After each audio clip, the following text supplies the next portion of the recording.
Hello friend, जय जगन्नाथ। स्वागत करुछु मोर गोटे न्यू ब्लॉग रे। आउ देखि पारुथबो मोर माँ मुई अच्छु रास्ता उपरे। आउ हमके जिबार छे बड़गाँ। काजे कहले मोर नानार देह खराब अच्छे, तो सेथि लगी हमके जिबार छे बड़गाँ मेडिकल। तो सेथि लगी हम इटा बाहरी करी आसिकी इने अच्छु। आउ मोर नाना कहले मोर माँ रो तांकर माँ माने मोर माँकर माँ के मेडिकल नेबार छे। मोर माँकर माँ के काना कहसु, आमे नाना भी कहसु आ जेजेमा भी कहसु ना माँ। जेजेमा भी कहसु। तो मोर वीडियो ने पूरा बनी रही था, देखु था फास्ट नो लास्ट जकर। आमे अपेक्षा करछु बस केते बेले आसबा। बस रो अपेक्षा ने आमे अच्छु। आउ बहुत सारा लोग भी अपेक्षा करछन, तांके भी कहीं जिबार अच्छे। तो सेथि लगी हमर बस ई रास्ता देके आसबा। आउ एटा केन जगहटा है मोर आगर वीडियो सब जे देखी छ से जानी पारुथबो इटा केन जगहटा। आउ ई रास्ताटा जिबा सहजभाल बड़गाँ एकमा। आउ ई रास्ताटा जिसी सिंगार मुंडा रानी बेड़ा सकरापोस। तो आमे अच्छु मझिनेका। आउ देखि पारुथिबे पार्क बहुत मस्त अच्छे, बढ़िया अच्छे पूरा। फाइनाली हमर बस आसीगला। देखि पारुथिबे बस आसुछे। समस्ते बस नेके जाऊछन। बस बसी कांजे कहले आसीगला बस, तो सेथि लगे आउ आमे भी मोर माँ आउ मुई जाऊछु बस बसी कांजे। फाइनाली आमे बस बसी गलो नेवा स्टार्ट करि देने। आउ एखन आमे जाऊछु। बस ने भेट गली मोर नानी संगे बहुत दिन परे, तो बहुत खुश लगुछि।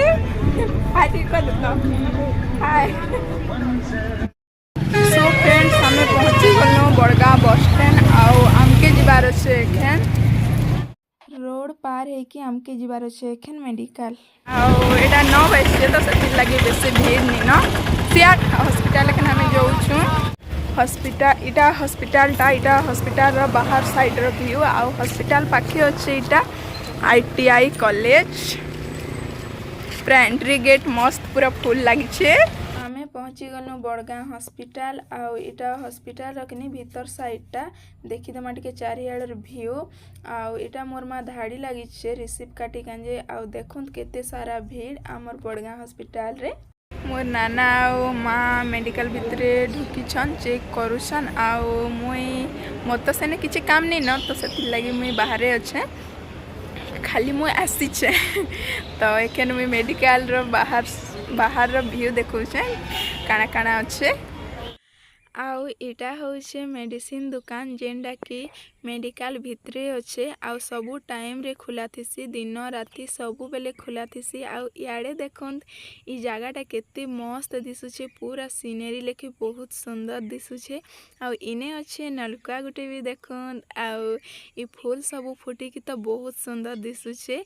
नाना आउ माँ भितरे चेकअप लागी अच्छन। आउ मुई इटा किनी बाहरे अच्छे, मुई काना करबी भाबली सेने। आउ किनी इटा मुई बाहर के पले आसीछे। देखुन इटा मुई किनी मेडिकल बाहरे अच्छे। फाइनाली चेकअप सरी गला, माँ आउ नाना आसी गले। आउ एखन हमें इने टिके बसी जाइछुं। कांजी कहले नाना तमे थकी जाइतबो, टिके बसी जाऊँ कहली। आउ आमे इने टिके बसी जाइछुं, रेस्ट करी पकाउछुं। आउ किछि समय रेस्ट करी सारला परे आमे घर बाहरी जिमु। आउ किछि काम टिके अच्छे, से काम सबके सारिके आमे समस्ते घर बाहरी जिबु। आमे किछि समय रेस्ट नेला परे समस्ते बाहरी जाऊछु मेडिकल रु जाऊछु। आउ इटा देखुन मेडिकल सामना रे किनी परिबा दुकान भी लगी छे। आउ बहुत प्रकार पनीपरिबा अच्छे, फ्रेश पनीपरिबा अच्छे। आउ आमे एखन पहुंची गलो कपड़ा दुकान। किछि हमर कपड़ा नेबार थिला, तो कपड़ा नहीं कि आसी गलो एखन आमे गुपचुप दुकान। आउ आमे समस्ते गुपचुप खाई पकानो। तार परे अंकिता लगी किछि गुपचुप पैकिंग करी कहूछे। आउ इटा पैकिंग करी सारला परे एखन हमें गुपचुप नहीं कि जिमु समस्ते। तो मेडिकल काम सरे देनो, चेकअप करी सार देनो। आउ हमें आसी गलो। तार परे किछि सामान घिनबार थिला, तो घिनी भी पकानो। आउ तार परे हमें गुपचुप खाइलो। आउ एटा अंकिता लगे घर के नहीं दउछु गुपचुप। आउ बहुत गरम होछे, देखि पारुथबो झाल तो पूरा झाल रे भिज जाउछे। आउ बस भी पूरा भीड़, बहुत सारा लोग अछन, देखि पारुथबे। फाइनाली हमें पहुंची गलो हमर गाँ के। आउ एखन हमें इटा बस रो उतरी की जाउछु घर। आउ बहुत खरा दउछे आउ बहुत भी गरम लागुछे। आउ एखन होइछे टाइम किनी 1 तो जानी पारुथबो 1 बजे केते खरा देसी आउ केनता गरम लागसी।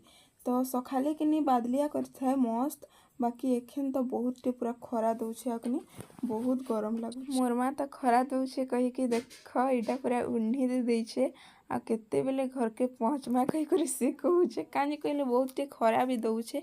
तो घर पहुंचला परे जा भी शांति तो लगबा। आमे घर गला बेले रास्ता ने देखले गोटे ननी छुआ के आ से ननी छुआटा केन डिजाइन रो चप्पल पिंधिछे मुई तमके मन के देखौछे।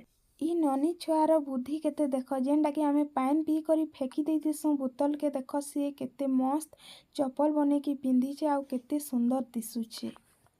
तो घर पहुंची गलनु मोर मां आ मुई आ देखि पारुथबो मोर मां आ मोर हालत काना हेइछे पूरा बुरा हालत। ई खरारे आसिक जेन गरम ना पूरा हालत खराब आ एखन टिके फ्रेश हे जिमु फ्रेश होला परे टिके भल लागबा। तो एखन टिके फ्रेश हे जिबी।